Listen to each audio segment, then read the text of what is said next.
আজি বৰপেটাত অসম গণ পৰিষদ দলৰ প্ৰাৰ্থী ফণীভূষণ চৌধুৰী ডাঙৰীয়াৰ হৈ নিৰ্বাচনী প্ৰচাৰ অভিযান প্ৰথম সৰুপেটাত হৈ গ'ল। ইয়াৰ পিছত বৰক্ষেত্ৰীৰ পিছত হাজোত, বিয়লি অমিত শ্বাহ ডাঙৰীয়াৰ বিশাল ৰোড শ্ব' গুৱাহাটী।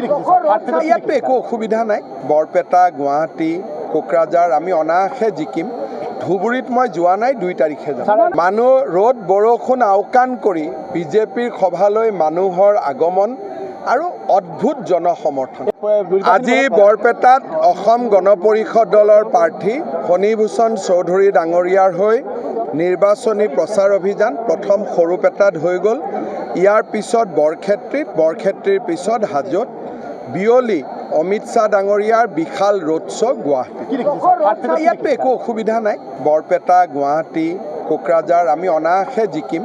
ধুবুৰীত মই যোৱা নাই, 2 তাৰিখে যাম। মানুহ ৰ'দ বৰষুণ আওকাণ কৰি বিজেপিৰ সভালৈ মানুহৰ আগমন আৰু অদ্ভুত জনসমৰ্থন। আজি বৰপেটাত অসম গণ পৰিষদ দলৰ প্ৰাৰ্থী ফণীভূষণ চৌধুৰী ডাঙৰীয়াৰ হৈ নিৰ্বাচনী প্ৰচাৰ অভিযান প্ৰথম সৰুপেটাত হৈ গ'ল। ইয়াৰ পিছত বৰক্ষেত্ৰীৰ পিছত হাজোত, বিয়লি অমিত শ্বাহ ডাঙৰীয়াৰ বিশাল ৰোড শ্ব' গুৱাহাটী। ইয়াতো একো অসুবিধা নাই। বৰপেটা, গুৱাহাটী, কোকৰাঝাৰ আমি অনায়াসে জিকিম। ধুবুৰীত মই যোৱা নাই, 2 তাৰিখে যাম। মানুহ ৰ'দ বৰষুণ আওকাণ কৰি বিজেপিৰ সভালৈ মানুহৰ আগমন আৰু অদ্ভুত জনসমৰ্থন। আজি বৰপেটাত অসম গণ পৰিষদ দলৰ প্ৰাৰ্থী ফণীভূষণ চৌধুৰী ডাঙৰীয়াৰ হৈ নিৰ্বাচনী প্ৰচাৰ অভিযান প্ৰথম সৰুপেটাত হৈ গ'ল।